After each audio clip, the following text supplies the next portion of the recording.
عن ابی ہریرہ رضی اللہ عنہ قال قال النبی صلی اللہ علیہ وسلم کلمتان حبیبتان الی الرحمن خفیفتان علی اللسان ثقیلتان فی المیزان سبحان اللہ وبحمدہ سبحان اللہ العظیم۔ صحیح بخاری کی آخری حدیث اور اس کا باب میں نے آپ کے سامنے پڑھا ہے اور اسی کے مطابق انشاءاللہ اس کی تشریح بیان کرنی ہے۔ لیکن سب سے پہلے اس کتاب کے مصنف امام محمد بن اسماعیل البخاری رحمہ اللہ کا مختصر تعارف بیان کروں گا، بعد میں صحیح بخاری کا تعارف بیان کروں گا انشاءاللہ، پھر اس کی تشریح ہوگی انشاءاللہ۔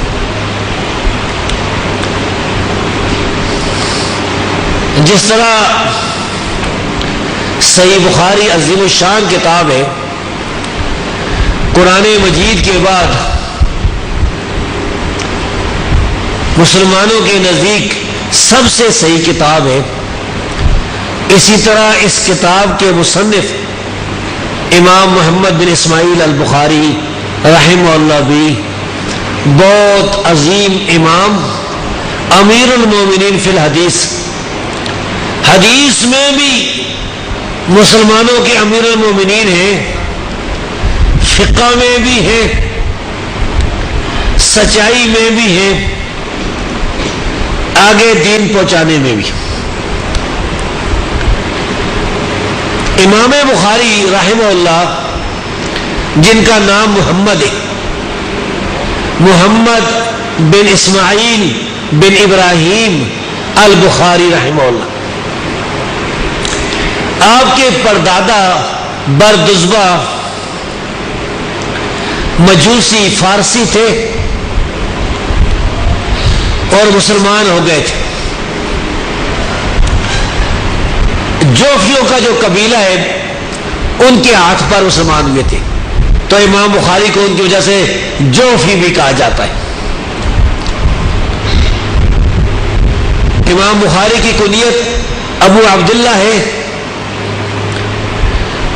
اور بعض لوگ کہتے ہیں کہ امام بخاری نے شادی نہیں کی تھی، لیکن اس کا ثبوت نہیں ہے، بلکہ میں نے ایک کتاب ہے اسماء الرجال کی جس کا نام ہے القند فی ذکر علماء سمرقند، اتنی موٹی جلد چھپی ہوئی ہے، عمر بن محمد النصفی کی، اس میں لکھا ہوا ہے کہ حدثنا ابو بکر احمد بن محمد بن اسماعیل البخاری، کئی روایتیں موجود ہیں امام بخاری کے بیٹے سے، تو اس میں اشارہ ہے کہ امام بخاری نے شادی کی تھی، ورنہ بیٹا کدھر سے آ گیا؟ تو خیر یہ کوئی بڑا مسئلہ نہیں۔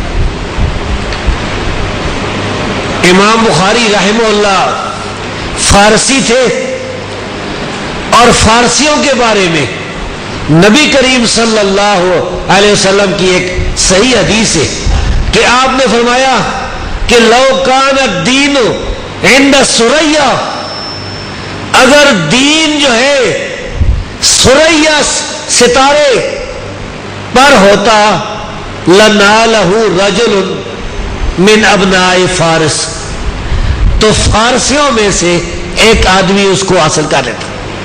بعض روایتوں میں آتا ہے لو کان الایمان لو کان الدین، بعض شاذ روایتوں میں یہ بھی آتا ہے لو کان العلم، اور صحیح روایت میں یہ بھی آتا ہے کہ لنالہ رجال من آل فارس، کہ ایران والوں میں سے، فارسیوں میں سے بہت سے لوگ اس کو پا لیں گے۔ تو جس روایت میں رجل آتا ہے اس سے مراد امام بخاری، کیونکہ امام بخاری کا فارسی ہونا ایک حقیقت ہے۔ ہمارے ہاں یہ کچھ لوگ جو ہے وہ کہتے ہیں کہ امام ابو حنیفہ اس حدیث کے مصداق ہے، سیوطی نے بھی لکھا ہے، لیکن امام ابو حنیفہ کا فارسی ہونا ثابت نہیں۔ اس بارے میں ایک مضمون شائع کر چکا ہوں۔ امام صاحب کے شاگرد ابو نعیم الفضل بن دکین رحمت اللہ علیہ فرماتے ہیں کہ امام ابو حنیفہ کان من آل کابل، وہ کابل والے تھے۔ کابل کا علاقہ علیحدہ ملک ہے، فارس علیحدہ ملک ہے۔ معجم البلدان کتاب ہے یاقوت کی، اس میں اس نے دنیا کے ملکوں کے حالات لکھے۔ اس نے بتایا ہے کہ ایران مثلا ایک تیسری اقلیم ہے، ایک چوتھی اقلیم ہے، ایک اقلیم میں ایران ہے، ایک میں کابل ہے۔ تو خیر یہ میرا مسئلہ نہیں۔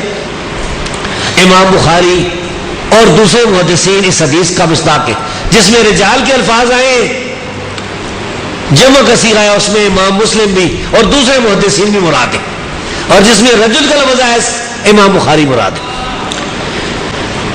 امام بخاری رحمہ اللہ کے بارے میں اس زمانے کے جو محدثین تھے یا بعد کے جو محدثین تھے، ان کی گواہیاں ان کی کتابوں میں صحیح سند کے ساتھ لکھی ہوئی موجود ہے۔ امام بخاری کے ایک شاگرد تھے جن کا نام امام ترمذی ہے۔ ان کی کتاب ترمذی شریف، سنن ترمذی، الجامع للترمذی پڑھائی جاتی ہے، مدرسوں میں یہ کتاب پڑھائی جاتی ہے، آپ کو پتہ ہوگا انشاءاللہ۔ امام ترمذی نے کتاب لکھی ہے جس کا نام ہے کتاب العلل۔ کتاب العلل سنن ترمذی کے آخر میں چھپی ہوئی۔ اس کتاب میں امام ترمذی رحمت اللہ علیہ نے فرمایا ہے کہ وَلَمْ أَرَى أَحَدًا بِالْعِرَاقِ وَلَا بِخُرَاسَانَ فِي مَعْنَى الْعِلَلِ وَالتَّارِيخِ وَمَعْرِفَةِ الْأَسَانِيدِ كَبِيرَ أَحَدٍ أَعْلَمَ مِنْ محمد بن اسماعیل رحمہ اللہ۔ امام بخاری کی وفات کے بعد ان کے شاگرد امام ترمذی رحمت اللہ علیہ نے یہ گواہی دی کہ میں نے عراق بھی میں گیا ہوں، خراسان بھی گیا ہوں۔ خراسان کا جو علاقہ ہے نا، کچھ افغانستان کا علاقہ ہے، کچھ ایران کا علاقہ ہے۔ ہرات کا جو علاقہ ہے نا، ہرات افغانستان کا جو صوبہ ہرات ہے، ادھر سے لے کر ایران کا خوزستان تک یہ خراسان کا علاقہ ہے۔ کہا کہ خراسان میں گیا ہوں، ادھر بھی میں نے کوئی مجھے معلوم نہیں ہوا، میں نے کوئی نہیں دیکھا، یہ الفاظ ہے۔ لیکن امام ترمذی چونکہ نابینا تھے، اس لیے اس کا معنی کریں گے کہ میرے علم میں نہیں آیا کوئی ایسا آدمی جو امام بخاری سے زیادہ درجے والا ہو۔ حدیث کا جو سب سے مشکل علم ہے، علل کا علم تاریخ میں حدیث کی سندوں کا جو علم ہے، اس میں کوئی بڑا امام نہیں دکھا امام بخاری سے۔ کتنی بڑی جو ہے گواہی ہے امام بخاری کے شاگرد کی۔ امام بخاری کے ایک دوسرے شاگرد ہیں جن کا نام ہے امام مسلم رحمت اللہ علیہ۔ ان کی کتاب صحیح مسلم مدرسوں میں پڑھائی جاتی ہے۔ صحیح بخاری کے بعد صحیح مسلم سب سے صحیح کتاب ہے، اور یہ دو کتابیں ایسی ہیں کہ ان کتابوں میں نبی کریم صلی اللہ علیہ وسلم کی حدثنا کے ساتھ جتنی بھی متصل اسانید حدیث ہے وہ ساری کی ساری صحیح ہے۔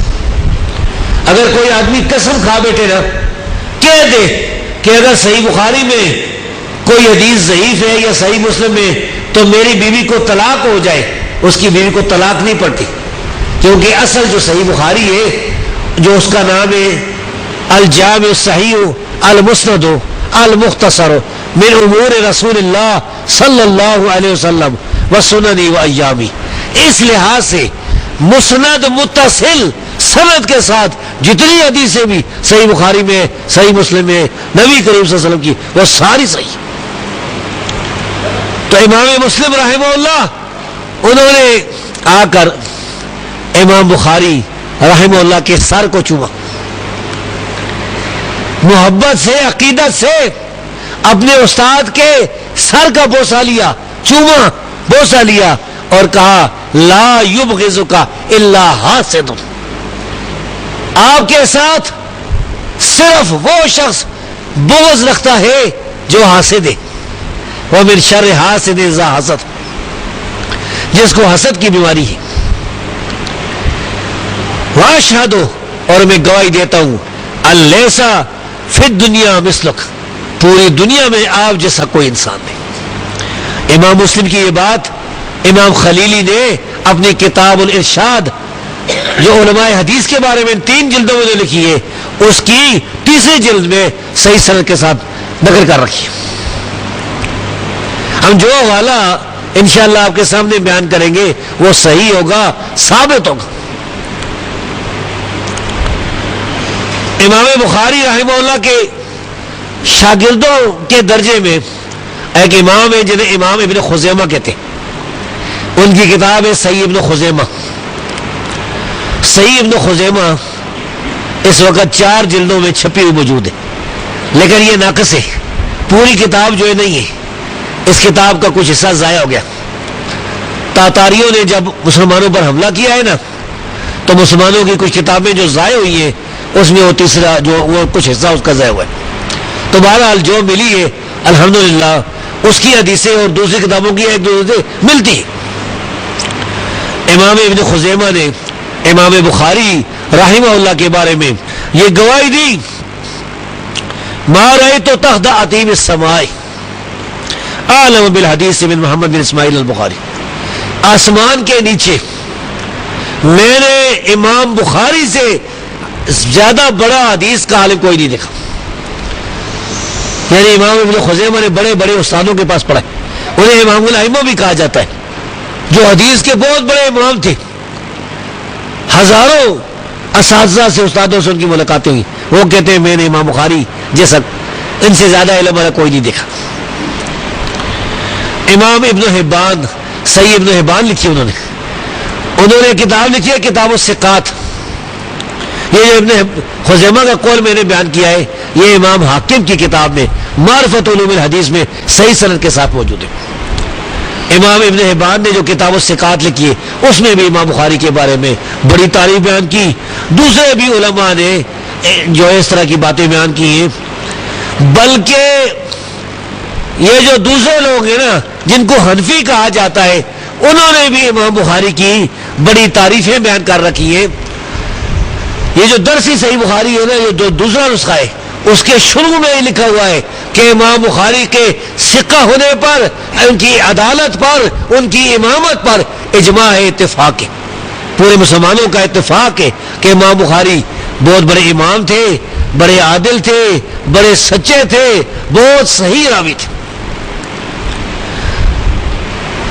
شاہ ولی اللہ نے بھی امام بخاری کی تعریف کر رکھی ہے، دوسرے علماء نے بھی۔ تو یہ ایک لمبا موضوع ہے، اگر امام بخاری کی سیرت ہی بیان کی جائے تو ایک پورا جو ہے درس اس پر جاری ہو، میرے خیال ہے اس میں بھی پوری بیان ہو سکتی۔ دوسری جو بات میں نے آپ کے سامنے بیان کرنی ہے، کیونکہ میں وقت کی پابندی جو ہے اس کا بہت خاص خیال رکھتا ہوں، اور مختصر وقت میں زیادہ باتیں اگر اپنے بھائیوں تک پہنچا دی جائے تو بہتر ہے۔ جو دوسری بات ہے وہ صحیح بخاری کے بارے میں، صحیح بخاری کے بارے میں بھی حدیث کے اماموں نے بڑی زبردست گواہیاں دے رکھی۔ امام نسائی احمد بن شعیب النسائی، ہمارے بہت سے طالب علم نسائی کہتے ہیں، یہ غلط ہے، نسائی نہیں ہے، نسائی ہے، نون کے اوپر زبر ہے۔ امام نسائی فرماتے ہیں فما فی حاضل کتب کلہا اجود من کتاب محمد بن اسماعیل البخاری رحمہ اللہ۔ یہ جتنی کتابیں لکھی گئی ہیں امام نسائی کے زمانے میں، ان ساری کتابوں میں امام بخاری کی کتاب سے بہترین کتاب کوئی نہیں۔ یہ تاریخ بغداد میں صحیح سند صحیح قول موجود ہے۔ امام دارقطنی رحمۃ اللہ علیہ، دارقطن ایک محلہ تھا بغداد کا، بغدادی تھے، ان کا نام تھا علی بن عمر، ابو الحسن کنیت تھی، حدیث کے بہت بڑے امام تھے۔ یہ ایسے عظیم امام تھے، ان کو اللہ نے ایسا حافظہ دیا تھا کہ جس کی مثالیں نہیں ملتی۔ امام دارقطنی نے اپنی کتاب العلل زبانی لکھا، یہ ساری کتاب، اور یہ کتاب 16 جلدوں میں چھپی ہوئی ہے۔ موٹی موٹی جلدوں میں 16 جلدوں میں چھپی. اتنا اس کا بڑا حفظہ تھا اللہ نے اس کو, اور اس فن میں لکھی ہے جو حدیث کا سب سے مشکل فن ہے, علل کا. وہ فرماتے ہیں وما ھذا فما فی ھذی الکتب خیر وافضل من کتاب ابی اسماعیل البخاری رحمہ اللہ, کہ یہ جتنی کتابیں ہیں ان کتابوں میں امام بخاری کی کتاب سے زیادہ بہترین کوئی کتاب نہیں. امام بہقی رحمۃ اللہ علیہ نے بھی معرفت السنن میں یہی بات فرمائی ہے کہ صحیح بخاری صحیح مسلم کی کلھا صحیح, ساری حدیثیں صحیح. شاہ ولی اللہ جو دہلی میں رہتے تھے, جن کا بڑا مقام ہے حنفیوں کے نزدیک, بریلیوں دیوبندیوں کے نزدیک, اہل حدیث بھی ان کا احترام کرتے ہیں, انہوں نے کتاب لکھی ہے حجت اللہ البالغہ. بڑے لکھے بھائیوں نے دیکھی ہوگی. اس کتاب میں شاہ ولی اللہ فرماتے ہیں کہ اما صحیحان فقد اتفق المحدثون على ان جميع ما فيما من المتصل المرفوع صحیح بالقطع. بخاری مسلم کے بارے میں محدثین کا یہ اتفاق ہے کہ ان کی ساری حدیثیں قطعی صحیح ہیں, یقینی صحیح ہیں. وانہما متواترین الی مصنفہما, اور یہ دونوں کتابیں تواتر کے ساتھ اپنے مصنفین سے ثابت ہیں. وَأَنَّهُ كُلُّ مَن يُحْمِلُ أَمْرَهُمَا, ہر آدمی جو صحیح بخاری یا صحیح مسلم کی توہین کرتا ہے فَهُوَ مُبْتَدِعٌ مُتَّبِعُ غَيْرِ سَبِيلِ الْمُؤْمِنِينَ, وہ آدمی بدعتی ہے, مسلمانوں کے راستے کو چھوڑ کر دوسرے راستے پر چلنے والا. بھائیوں کبھی سوچا ہے کہ صحیح بخاری کے خلاف کتابیں کس نے لکھی؟ شیعوں نے لکھی, اہل بدعت نے لکھی. ہندوستان میں ایک مولوی تھا, اس نے کتاب لکھی کتاب الجرح علی البخاری. اس کا نام تھا عمر عبد الکریم, اپنے آپ کو حنفی کہتا تھا. اس کا جواب لکھا تھا مولانا ابو القاسم نے, اس کا نام تھا الکوثر الجاری, میرے پاس وہ ہے الکوثر الجاری فی جواب الجرح علی البخاری. جب بھی صحیح بخاری پر کسی نے حملہ کیا یا صحیح مسلم پر, تو حدیث کا دفاع کرنے والے اس کے مقابلے میں آئے.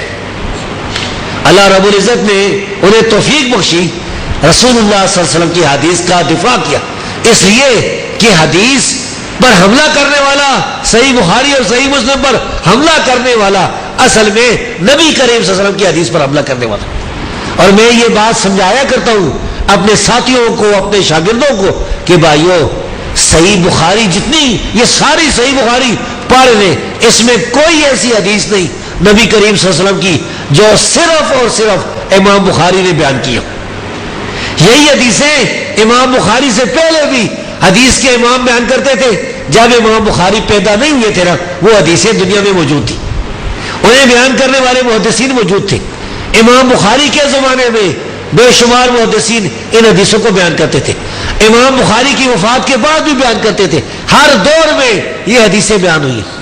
یہ پہلی حدیث ہی جو صحیح بخاری کی ہے نا, ایک آدمی نے تحقیق کی ہے اس کی, منتقی ابن الجارود کی, اس نے اس کی تخریج کی ہے, اس میں 50 کتابوں سے حوالے نکالے کہ جو صحیح بخاری کی حدیث پہلی حدیث ہے یہ دوسری 50 کتابوں میں لکھی ہوئی. تو اصل میں حدیث پر جو حملہ ہے صحیح بخاری یا صحیح مسلم کی, وہ نبی کریم صلی اللہ علیہ وسلم پر حملہ ہے. تو شاہ ولی اللہ نے جنہیں گمراہ یا بدعتی قرار دیا, یہ وہ لوگ ہیں جو صحیح بخاری کے خلاف کتابیں لکھتے. ابھی یہاں پاکستان میں ایک آدمی نے کتاب لکھی, مر گیا وہ, قرآن مقدس اور بخاری محدث. اس کا جواب دیا اللہ کے فضل نے, میں نے جواب دیا, دوسرے لوگوں نے بھی جواب دیے. تو جس دور میں بھی صحیح بخاری یا صحیح مسلم یا صحیح حدیث کے خلاف لوگوں نے کچھ کہنے کی کوشش کی, تو اس کا جواب اللہ کے فضل سے آیا. تو یہ اس کی دلیل ہے کہ اہل ایمان اگرچہ تھوڑے ہیں لیکن ہیں اور زندہ ہیں, اور انشاءاللہ وہ باطل کا مقابلہ کرتے رہیں گے.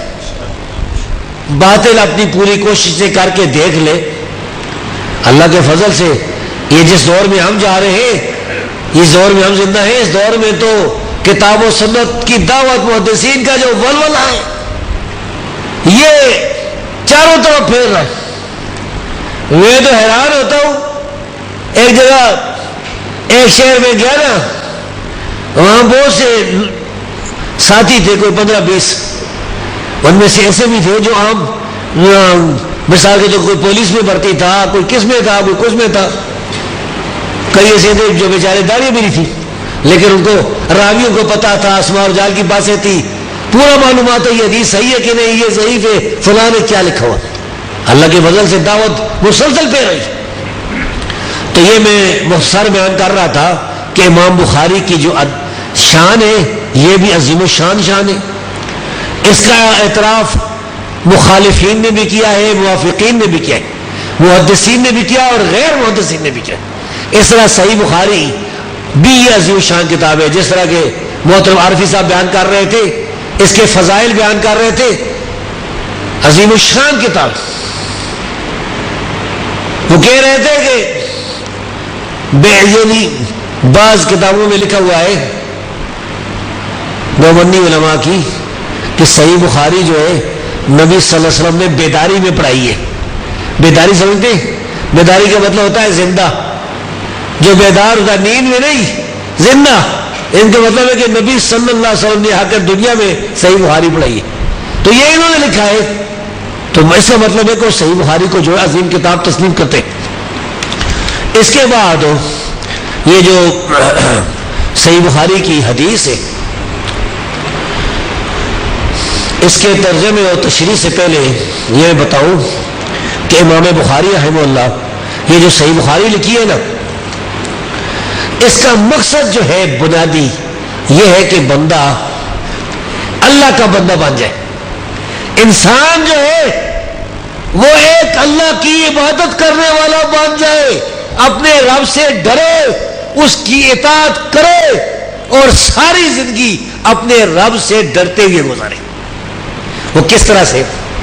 یہ دیکھیں امام بخاری رحمہ اللہ اپنی کتاب کا جو آغاز کرتے ہیں، بالکل جہاں سے صحیح بخاری شروع ہو رہی ہے، کتاب و بدل وحی کی ابتدا کا جو ابتدا، یہ وہ کتاب ہے، یہ جو صحیح بخاری ہے نا، اس میں چھوٹی چھوٹی کتابیں ہیں، کوئی 90 یا 96 کے قریب کتابیں ہیں صحیح بخاری میں، یعنی کتاب الطہارت ہے، کتاب الایمان ہے، کتاب العلم ہے، کتاب الصلاۃ ہے، کتاب الزکوٰۃ ہے، کتاب الحج ہے، تاکہ جس آدمی کو جو مسئلہ بھی ضرورت ہو وہ دیکھ سکے۔ آپ کو روزے کے مسائل ضرورت ہے، کتاب الصیام، کتاب الصوم دیکھ لیں۔ کسی کو حج کے مسئلے ضرورت ہے، کتاب الحج دیکھ لیں، کتاب المناسک دیکھ لیں۔ کسی کو خرید و فروخت کے مسئلے ضرورت ہے، کتاب البیوع دیکھ لیں۔ امام بخاری رحمہ اللہ نے دریا کوزے میں بند کیا، تو یہ وحی کی ابتدا۔ اب دیکھیں کہ دین اسلام جو ہے اس کی جو ابتدا ہے وہ کیا ہے؟ وحی سے۔ رسول اللہ صلی اللہ علیہ وسلم غار حرا جاتے تھے، وہاں اللہ کو یاد کرتے تھے، جو طریقہ معلوم تھا اس کے مطابق اللہ کی عبادت کرتے تھے۔ پھر ایک دن فرشتہ آ گیا، جبریل علیہ السلام آ گئے، وحی لے کے آئے۔ یہ جو پہلی وحی آئی تھی اقرا، اس کے ساتھ ہی دین اسلام کی جو ابتدا ہوئی امت محمدیہ میں، اس کا آغاز، اس کی ابتدا اس پہلی وحی کے ساتھ۔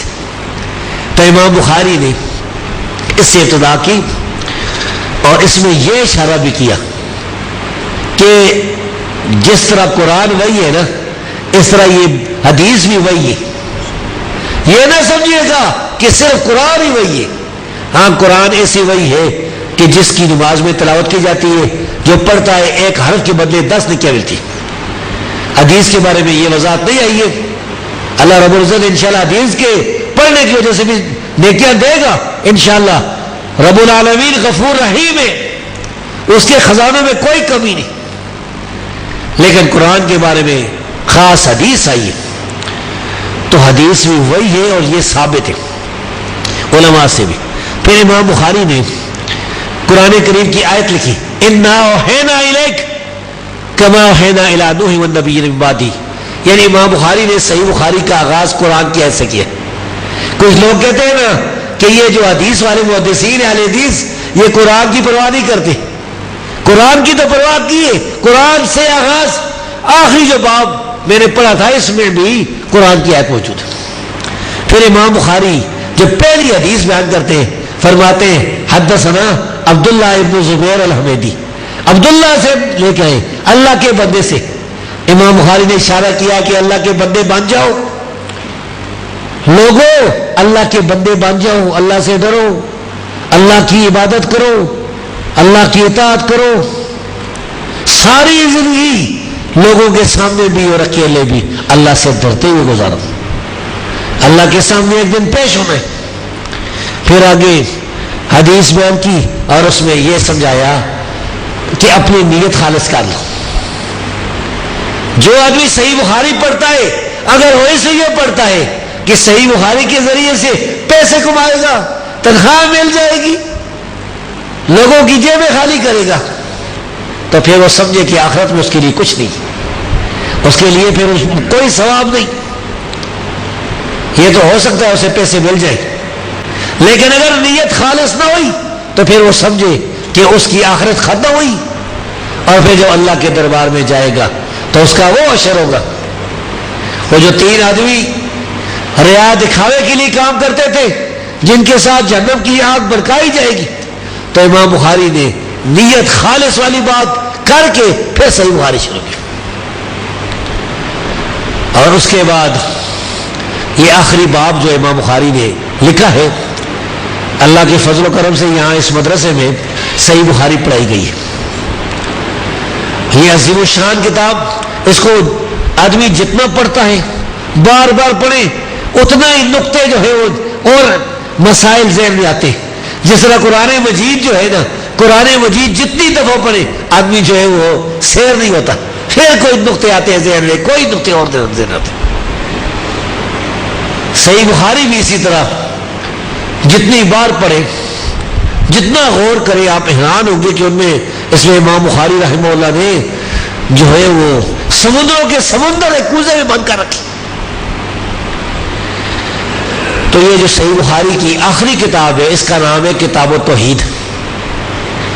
پہلی جو ہے امام بخاری نے بدل وحی کا لوگوں کو سمجھایا, اس کے ساتھ فوراً ہی کتاب الایمان شروع کی کہ اللہ پر ایمان لاؤ, اور اللہ پر ایمان کا تقاضا ہے کہ رسول پر بھی ایمان لاؤ گے. رسول پر اگر ایمان نہیں لاؤ گے تو پھر اللہ پر کوئی ایمان نہیں. رسولوں کا, ایک رسول کا انکار کرنے والا سارے رسولوں کا منکر ہے. آپ نے قرآن کریم کی وہ آیت سنی ہوگی, کذبت قوم نوح المرسلین, کذبت عاد المرسلین. قوم عاد نے رسولوں کی تکذیب کی تھی, نوح علیہ السلام کی قوم نے رسولوں کی تکذیب کی تھی, نہیں مانا تھا, حالانکہ ان کی طرف تو ایک آیا تھا وَإِلَىٰ عَادٍ أَخَاهُمْ هُودًا. اسی طرح مدین والوں نے بھی رسولوں کی تکذیب کی تھی. تو مراد یہ کہ انہوں نے ایک رسول کا انکار کیا جو اللہ نے ان کی طرف بھیجا تھا, تو انہوں نے اصل میں سارے رسولوں کا انکار کیا. ایک رسول کا انکار کرنے والا اصل میں سارے رسولوں کا انکار کرنے والا. اس لیے ہم یہ کہتے ہیں کہ بھائیو, محمد رسول اللہ صلی اللہ علیہ وسلم کے آنے کے بعد اگر کوئی آدمی آپ کو اللہ کا رسول نہیں مانتا, آپ پر ایمان نہیں لاتا, تو وہ اپنے آپ کو عیسائی کہتا ہے تو کہتا رہے, وہ عیسیٰ علیہ السلام کا مخالف ہے, وہ عیسیٰ علیہ السلام کا منکر ہے, وہ موسیٰ علیہ السلام کا منکر ہے, وہ موسیٰ علیہ السلام کو ماننے والا نہیں, وہ عیسیٰ علیہ السلام کو ماننے والا نہیں. تو امام بخاری نے کتاب التوحید یہ جو آخری لکھی ہے, اس میں امام بخاری نے ان گمراہ لوگوں پر رد کیا ہے جو امام بخاری کے زمانے میں یا اس سے پہلے دنیا میں موجود تھے. معتزلہ کی صورت میں, معتزلہ وہ گروہ تھا جو منکرین حدیث تھے, حدیث کے منکر تھے, جو دین کی بنیادی باتوں کو نہیں مانتے تھے, جو بنیادی عقائد تھے نا ان کا وہ انکار کرتے تھے. اسی طرح خوارج خارجی تھے, رافضی تھے, صحابہ کرام کے جو مخالف تھے, مرجئہ تھے, جہمیہ تھے, جو اللہ تبارک و تعالیٰ کو عرش پر نہیں مانتے تے, حلولیہ تھے، جتنے لوگ اس دور میں گمراہ تھے، امام بخاری نے اس کتاب میں، کتاب و توحید میں ان کا رد فرمایا. اور پھر مختلف مقامات پر امام بخاری نے ان کے دلائل قرآن سے، حدیث سے، صحابہ کرام کے آثار سے امام بخاری نے پیش کی. صحیح بخاری میں وہ جو دلائل کی چار قسمیں قرآن، حدیث، اجماع اور اجتہاد، یہ چاروں موجود ہیں. اس میں قرآن بھی ہے، حدیث بھی ہے، آثار بھی. آثار سے پتہ چلتا ہے کہ اجماع کیا ہے، اجتہاد بھی ہے کہ کیا ہو سکتا ہے یا کیا ہو سکتا ہے. ساری چیزیں جو سارے دلائل امام بخاری نے اس میں جمع کیے ان کے خلاف، تاکہ یہ ثابت کرے کہ بھائی ہم جو اہل حدیث ہیں، اہل حق ہیں، ہم اکیلے نہیں، ہمارے ساتھ صحابہ ہے، تابعین. آپ کو یہ پتہ ہوگا کہ امام بخاری رحمۃ اللہ علیہ بہت بڑے اہل حدیث عالم تھے. خطیب بغدادی نے ایک کتاب لکھی ہے جس کتاب کا نام ہے الاحتجاج بالشافعی، یہ چھپی موجود ہے. اس کتاب میں خطیب بغدادی ایک حدیث لائے کہ نبی صلی اللہ علیہ وسلم نے فرمایا لا تزال طائفۃ من امتی منصورین علی الحق، میری امت کا ایک گروہ ہمیشہ حق پر مدد کیا جاتا رہے گا، اس کی مدد کی جائے گی، حق پر رہیں گے. خطیب بغدادی نے صحیح سند کے ساتھ امام بخاری سے نقل کیا، انہوں نے فرمایا ہم اہل الحدیث، وہ اہل حدیث ہیں. وہ کون ہیں؟ وہ اہل حدیث ہیں. اس بارے میں میں نے کتاب بھی لکھی ہے، انشاءاللہ وہ چھپنے کے لیے جائے گی، اہل حدیث ایک صفاتی نام پر. تو امام بخاری اہل حدیث عالم تھے، انہوں نے کتاب و سنت کی دعوت لوگوں کو دینی تھی اور اہل بدعت گمراہوں پر رد بھی کرنا تھا، تو رد کرتے رہے. امام بخاری نے اسی کتاب و توحید میں کتنا پیارا عقیدہ سمجھایا ہے. فرماتے ہیں کہ امام زہری رحمہ اللہ نے فرمایا علی اللہ البیان، دین کا بیان کرنا اللہ کا کام ہے. دین کا بیان کرنا یہ اللہ رب العزت کا کام ہے، اس کے پاس اختیار ہے. وعلی الرسول البلاغ، اللہ اپنے رسول پر دین نازل کرتا ہے. رسول کا کام یہ کہ لوگوں تک دین پہنچا دے. قرآن کریم کی آیت ہے یا ایھا الرسول بلغ ما انزل الیک من ربک وان لم تفعل فما بلغت رسالتہ. اے رسول تیری طرف جو نازل کیا گیا ہے اسے لوگوں تک پہنچا دے، اگر پہنچایا نہیں تو پھر تو نے رسالت کا حق ادا نہیں کیا. وعلینا تسلیم، اور ہمارا کام ہے اسے تسلیم کر لیں، اسے مان لیں، اس پر عمل کریں، اسے اپنی زندگی میں کا دستور بنائیں. اس کے بعد یہ آخری حدیث ہے. امام بخاری رحمہ اللہ فرماتے ہیں باب قول اللہ، یعنی اللہ تبارک و تعالی، اللہ عز و جل کا ارشاد. یہ 58 نمبر باب ہے، اور یہ صحیح بخاری کی جو حدیث ابھی میں نے پڑھی ہے 7563 نمبر ہے. یہ جو فؤاد عبد الباقی نے نمبر لگائے تھے نا، مصر والے کا عالم تھے، 7563 نمبر. اور اتفاق یہ کہ صحیح مسلم کی حدیثوں کے نمبر بھی 7563 ہی دارالسلام سے چھپی ہوئی ہے. تو اس میں اللہ رب العزت کی یہ آیت کریمہ امام بخاری نے بیان فرمائی. وَنَضَعُ الْمَوَازِينَ الْقِسْطَ لِيَوْمِ الْقِيَامَةِ، رب فرماتا ہے کہ ہم قیامت کے دن انصاف والے وزن قائم کریں گے. کیا پتہ معلوم ہوا؟ اس سے معلوم ہوا کہ قیامت کے دن ترازو جو ہے وہ قائم کیا جائے گا، ترازو میں تولا جائے گا، میزان میں تولا جائے گا. امام بخاری کے دور میں جو معتزلہ تھے، جو گمراہ لوگ تھے، وہ نہیں مانتے تھے. وہ کہتے تھے نہیں اعمال نہیں تولے جاتے، وہ کہتے تھے کہ اعمال تو نظر نہیں آتے، ان کا وزن نہیں ہوتا، کس طرح تولا جائے. یہ جو گمراہ ہوتے ہیں نا، یہ عجیب مسائل نکالتے ہیں جن کی کوئی اصل نہیں ہوتی. آپ دیکھیں گے کہ ایک معمولی سا مسئلہ لے کے نا اس پر وہ مسلسل بحث کریں گے، عجیب عجیب جو ہے وہ باتیں کریں گے.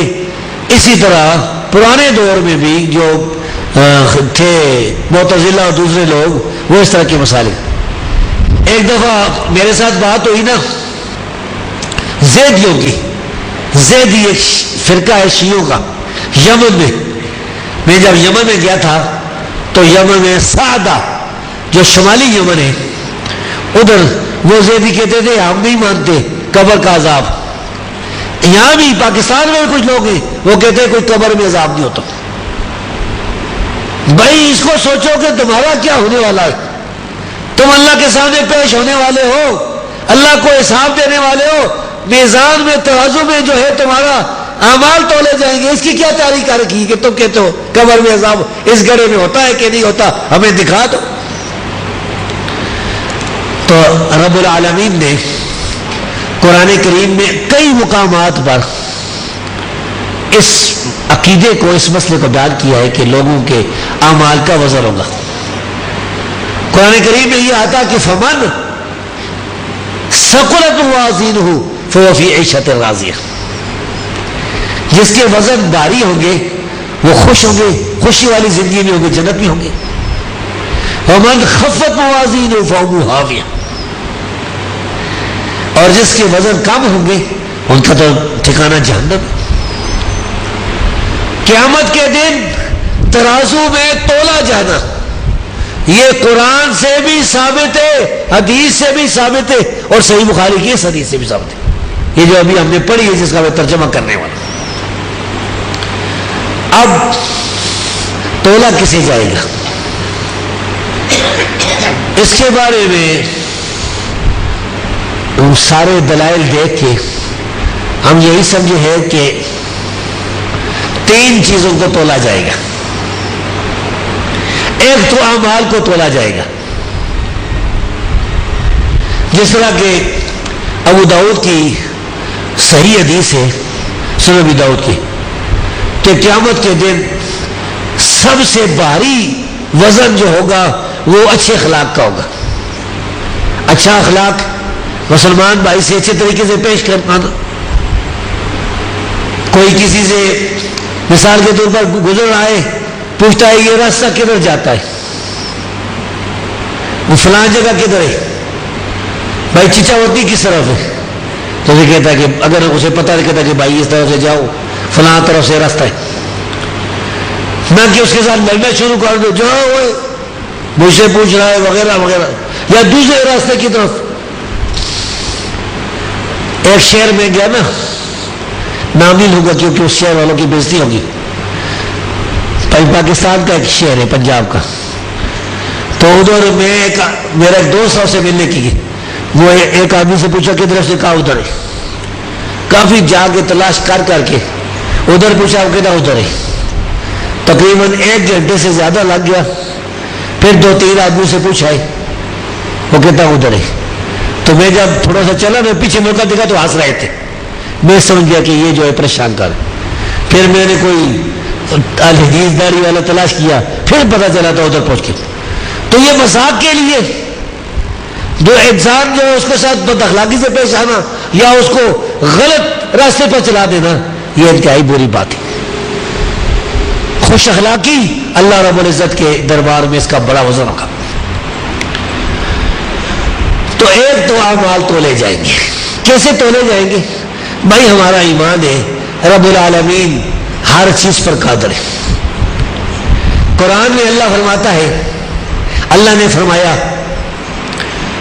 زمین اور آسمان کو کہ آ جاؤ، قالتا اتینا طائعین. انہوں نے دونوں نے جواب دیا کہ اے اللہ آ گئے ہم اطاعت کرتے ہوئے.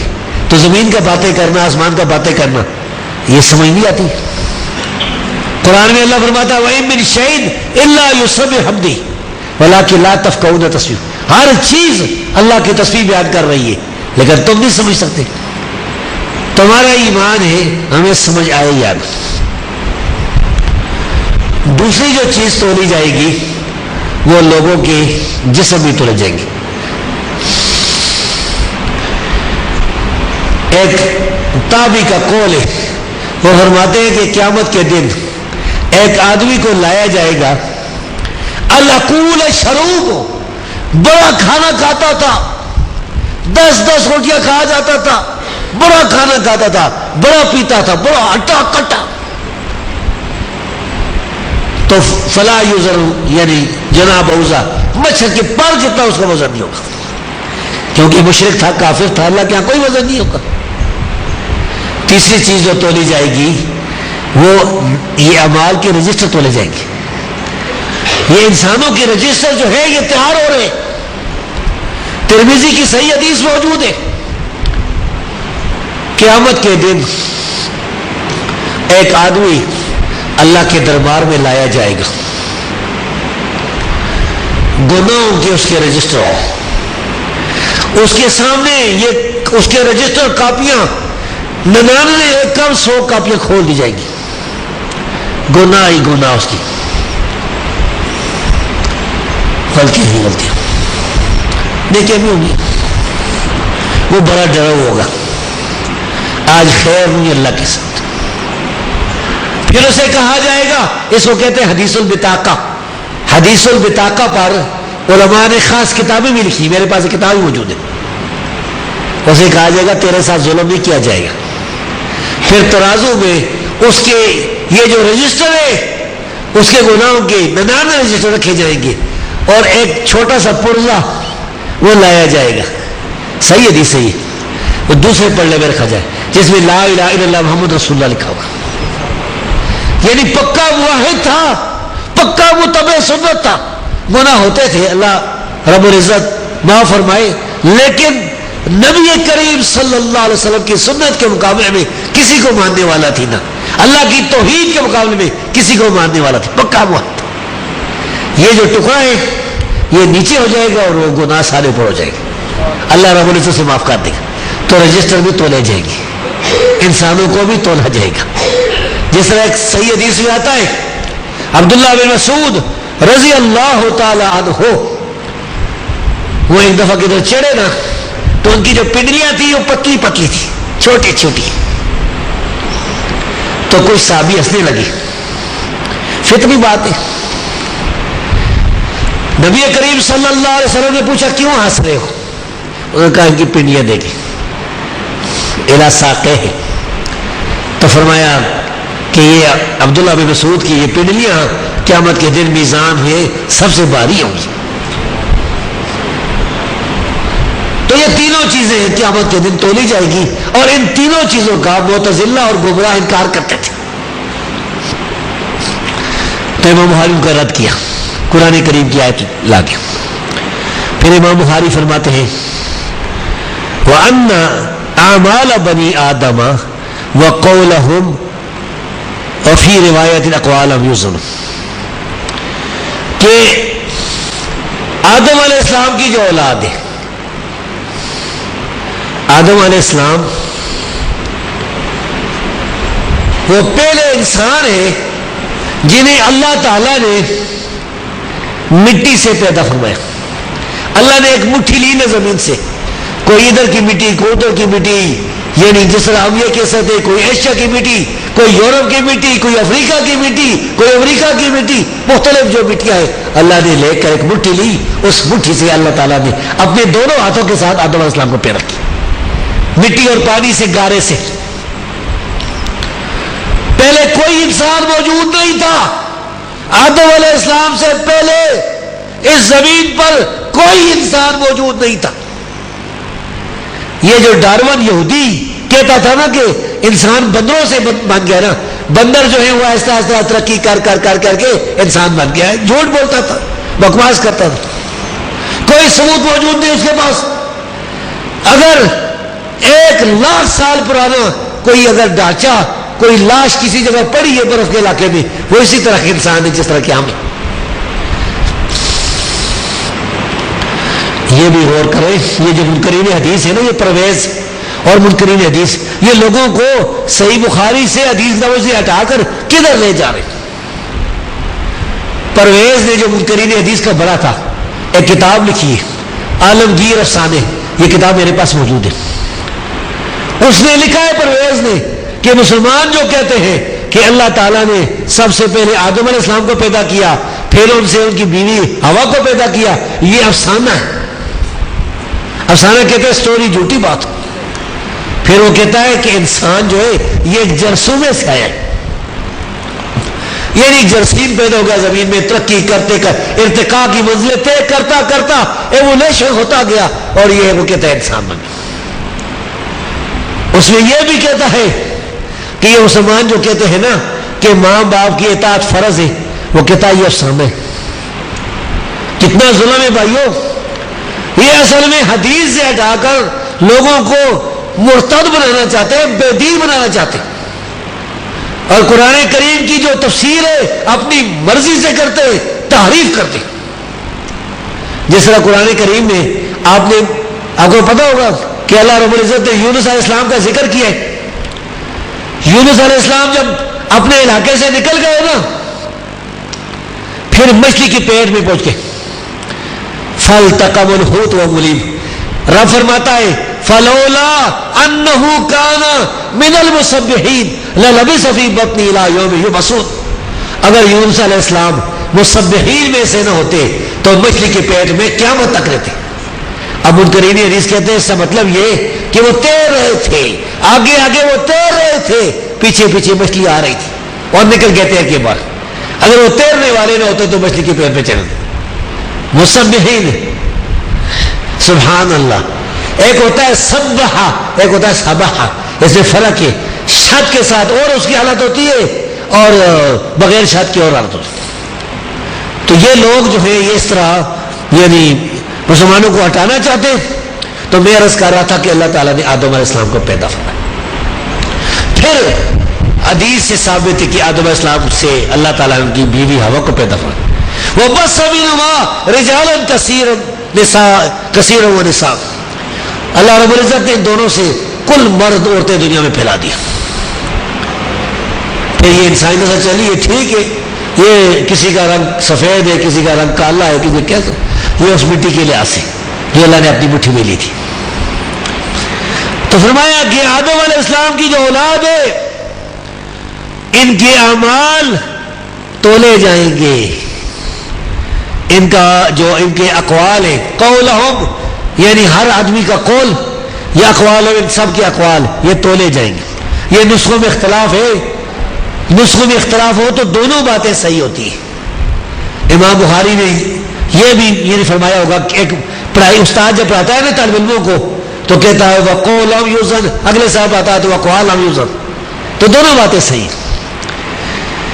آگے امام بخاری فرماتے ہیں وَقَالَ مُجَاہِدْ القسطاس، یہاں القسطاس لکھا ہے لیکن صحیح القسطاس ہے، بہتر کیوں قرآن میں القسطاس آیا ہوا ہے. وزن بالقسطاس المستقیم، قسطاس بھی صحیح ہوگا لغت کے لحاظ سے. العدل بالرومیہ، مجاہد کہتے ہیں کہ قسطاس جو ہے یہ انصاف کو کہا جاتا ہے رومی زبان میں. رومی زبان اٹلی کی زبان ہے. روم جو ہے میں گیا ہوں، اٹلی کا شہر، ادھر جو زبان بولی جاتی ہے اس کو رومیہ کہتے ہیں، یعنی انگریزوں کی زبان. امام بخاری رحمۃ اللہ علیہ ابھی پیدا ہی نہیں ہوئے تھے اور امام مجاہد وفات پا گئے تھے. تو امام بخاری کو کس نے بتایا؟ اس کی سند امام بخاری نے حذف کر دی. اس کو کہتے ہیں تعلیق. اس مسئلے پر حافظ ابن حجر عسقلانی رحمۃ اللہ نے ایک کتاب لکھی 5 جلدوں میں، تغلیق التعلیق. اس میں یہ ساری روایتیں ان کی سند لے آئی. تو یہ جو روایتیں ہیں نا یہ امام ابن حجر سند لے کے آئے کہ فریابی نے اپنی تفسیر میں کہا ہے حدثنا ورقاء عن ابن ابی نجیح عن مجاہد. سند موجود ہے. بھائی کوئی کتاب کوئی بات ہماری کتابوں میں بے سند نہیں ہے، یہ فقہ والی بات نہیں ہے، حنفیوں کی فقہ والی. تو وہ کہتے ہیں کہ قسطاس انصاف کو کہتے ہیں. اور وَيُقَالُ الْقِسْطُ مصدر المقسط، اور یہ بھی کہا جاتا ہے کہ قسط جو ہے نا مقسط کا مصدر ہے. مقسط کا اصل جو ہے اقسطہ، اقسطہ یقسط مقسطا. تو اس میں جو ہے نا وہ مزید فی کا حذف کر کے کیا، اس کی اصل مادہ قسط ہے. یہ صحیح بخاری کا جو درس ہوتا ہے یہ ہوتا ہے طلباء کے لیے اور علماء کے لیے. پھر فرمایا وہ عادل، مقسط کہتے ہیں عادل کو، مقسط عادل کو کہتے ہیں انصاف کرنے والا. حاکم مقسط. اب جب مقسط امام بخاری نے سمجھایا تو امام بخاری جو قرآن کے بڑے مفسر بھی تھے اس ایک آیت کی طرف اشارہ کیا ام القاسطون. جو قاسطون آتا ہے کہ اس کا کیا مطلب ہے؟ کوئی کہیں پوچھے شاگرد تو امام بخاری فرمایا ام القاسط فول جائر، وہ ظالم کو کہتے ہیں قاسط. اس میں لمبی بات ہے کہ اقساط یوسف وغیرہ، لیکن اگر وقت تھوڑا ہے میں اب 10 منٹ اور لوں گا انشاءاللہ، اس کے بعد جو یہ درس ختم ہو جائے گا. پھر کوئی سوال جب کسی کا ہے تو، کیونکہ مجھے کہا گیا تھا کہ 1 گھنٹہ تو میں وقت کی بہت سا پابندی کرتا ہوں. امام بخاری فرماتے ہیں حدثنا احمد بن اشقاب. احمد بن اشقاب مصری، یہ کوفہ والے تھے، مصر چلے گئے تھے، ثقہ امام تھے. قال حدثنا محمد بن فضیل. محمد بن فضیل بن غزوان ثقہ امام تھے. انہوں نے کتاب الدعاء لکھی ہے، اس میں یہ حدیث لکھی ہوئی. یعنی یہ امام بخاری کے پیدا ہونے سے پہلے جو کتاب حدیث کی ہے اس میں یہ حدیث موجود ہے، اور میرے پاس وہ چھپی کتاب موجود ہے. عن عمارة بن القعقاع، وہ عمارہ بن قعقاع ایک ثقہ امام سے بیان کرتے ہیں، بڑے سچے انسان سے. عن ابی زرع، ابو زرع بن عمر بن جریر رحمۃ اللہ علیہ. عن ابی ہریرہ رضی اللہ عنہ، ابو ہریرہ رضی اللہ عنہ کہ نبی صلی اللہ علیہ وسلم نے فرمایا. ایک اور حکمت بتاؤں، یہ صحیح بخاری جو ہے نا، امام بخاری نے جو شروع کی ہے نا پہلی حدیث حدثنا عبداللہ ابن زبیر الحمیدی المکی، مکی سے لے کے آئے. حمیدی جو تھے مکے کے رہنے والے تھے. امام بخاری سمجھایا کہ لوگوں دین جو ہے دین اسلام یہ مکے سے شروع ہوا ہے. اور یہ آخری حدیث عن ابی ہریرہ المدنی، ابو ہریرہ مدنی ہے، مہاجر ہے کہ مدینے میں آ کے بس اسلام ختم ہوا ہے.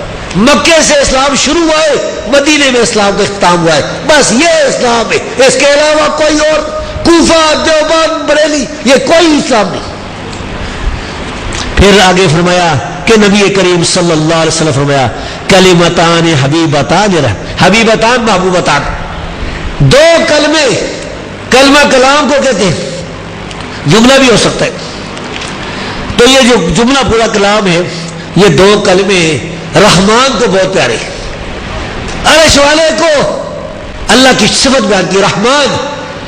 یہ جو معتزلہ گمراہ لوگ ہیں اللہ کی صفتیں نہیں مانتے، نہ اللہ کو عرش پر مانتے، نہ کہتے ہیں اللہ رحم کرتا ہے، نہ کہتے ہیں اللہ رب العزت جو ہے خوش ہوتا ہے. جتنی اس کی صفتیں صفتوں کا انکار کرتے ہیں. فرمایا خفیفتان علی اللسان، زبان پر جو ہے وہ آسان ہے، یاد کرنا آسان ہے.